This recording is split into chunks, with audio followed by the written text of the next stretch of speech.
Hello, my name is Joel Z. Williams and welcome to Props Scale Model Building Club. This is the third installment of the beginning series. At this stage you have made your decision that you're going to stick with this hobby for a while and you're going to go to the next stage. We're moving from the primitive stage where we're using regular paint brushes and we're moving to the more advanced stage where we're using an air compressor and a paintbrush, airbrush setup. So I want to show you one of the kit that I bought. After doing a lot of research, I figured out, there's scale model builders out there that swear by certain brands. Certainly Pash has been around for a long time. Dex, I think there's a Wada brand. These are compressors and airbrush systems that will cost maybe $300–400. Through a lot of research, I was able to find this kit here.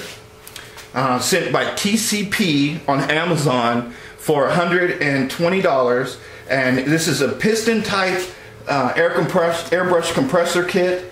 And the piston type is important because it's oil free. You don't have to service it. It is maintenance free and it's quiet. The piston type as opposed to the old crankshaft type. So this is the newer version of the air compressor kit, very cheap, and this kit came with 3 additional brushes. I'll go ahead and show you these brushes first. This is the cheaper of the 3. This is what is known as a single action siphon feed or suction feed, and the way this brush works is that it uses the air pressure to suck the paint from the container. You would hook up your hose here and you only have one control here. So that's basically the lower end of the paint brushes that comes with this kit. The higher end is what we call gravity fed dual action. So in that dual action, what that is essentially is every time you press down on the air control nozzle, you're going to get air, and then when you pull back, you're going to get paint mixed with the air. So this takes a little bit more control. It's going to take a lot more practice, but as you can see, it's gravity fed, so you're going to have a lot less flow problems. This is what this is the style the professionals use, and I certainly recommend this to get started. This is a large cup. I think this one here is 12 cc's. You're probably never going to use that much paint when you're working on scale models, so that one would be for something like t-shirts or something where you're going to put a lot of paint over a lot of area. So the third brush that they actually gave me is this brush here, and this is probably the brush that you're going to use the most frequently. And again, this is a gravity fed dual action.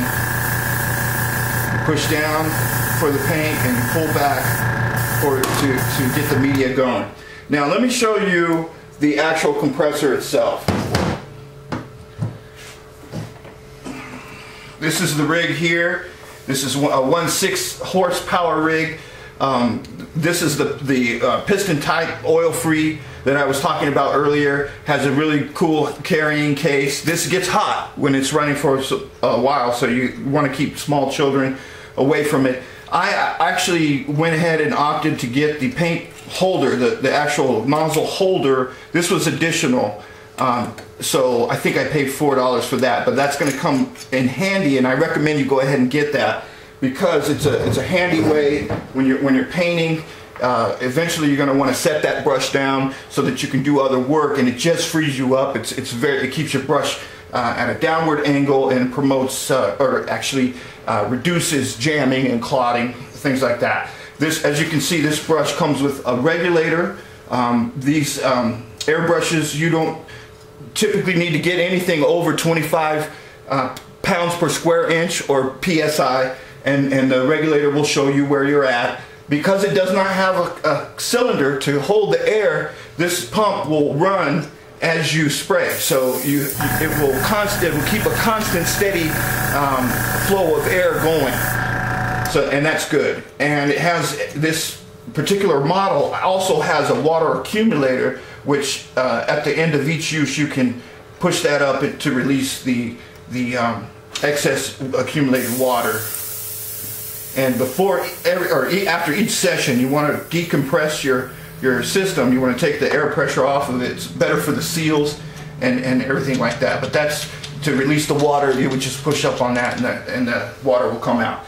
Has a very good motor in it. Like I said, it's 1.6 horsepower. So this setup for about $120 is good enough for entry level. Later on, as you develop more skills and you get more comfortable with using your airbrush, you can certainly upgrade to the more higher grade airbrushes. And the airbrushes will typically run you, just this brush alone, for a quality Wada or Gex, I think it's called, will run about $100. So at this stage, you're not really sure you want to spend that much money in the hobby. You don't know if you're going to stay in it long. Go ahead and get this set up, because like I said, the high capacity of that other airbrush means that you can use it for other stuff around the house. You can paint furniture if you have enough time. You can paint mailboxes. There's a lot of stuff that you can do with the airbrush, and I just wanted to show you that this is the initial setup that I recommend. Now, whenever you're using an airbrush, especially in your house or something like that, it's best to be safe. If you're using water-based paints like acrylics, you can use a respirator similar to this to keep the particulates from accumulating in your nasal passages. And so I recommend that you always observe the safety warnings and labels on your paints, and don't put yourself in a situation where you're in an enclosed environment and you become overwhelmed with paint fumes. So you can easily avoid that. These respirators are not very expensive. If you're using an oil-based paint, you're going to need a more sophisticated respirator, but it shouldn't cost you more than $15 or $20 to get one of those.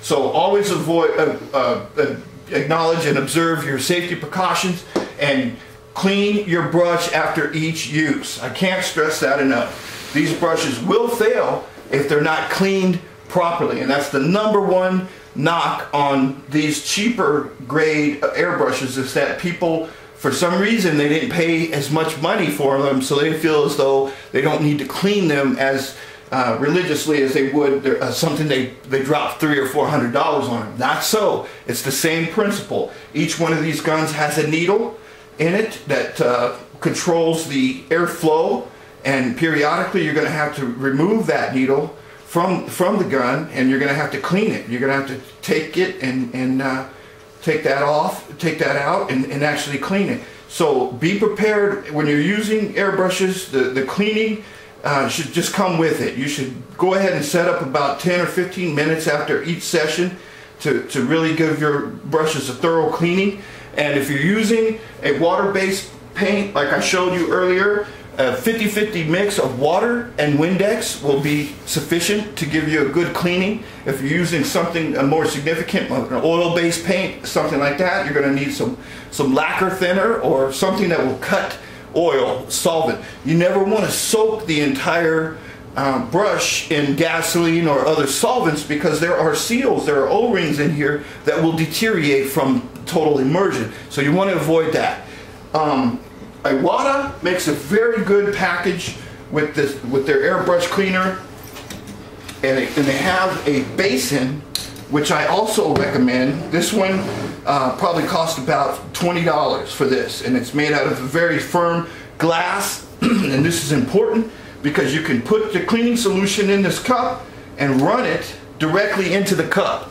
And this is a good way to keep this nozzle clean in between paint changes, so you don't have to break the whole gun down after each spray. You just put a little bit of this cleaner in the cup and you shoot it directly into the canister here. It has filter, so it will keep the paint fumes at a minimum. This is a very good buy. I think if more people use this, if they just bought this with the compressor, I think this compressor and this setup will go a lot further. So altogether, you shouldn't spend more than $150 getting your initial airbrush and compressor setup, and if you keep it clean and you act responsibly and safely, this thing can give you a long life, a lot of use. And airbrushing is going to make your aircraft model pop. This is how you're going to be able to get the weathering effects. This is how you're going to be able to shade different colors in.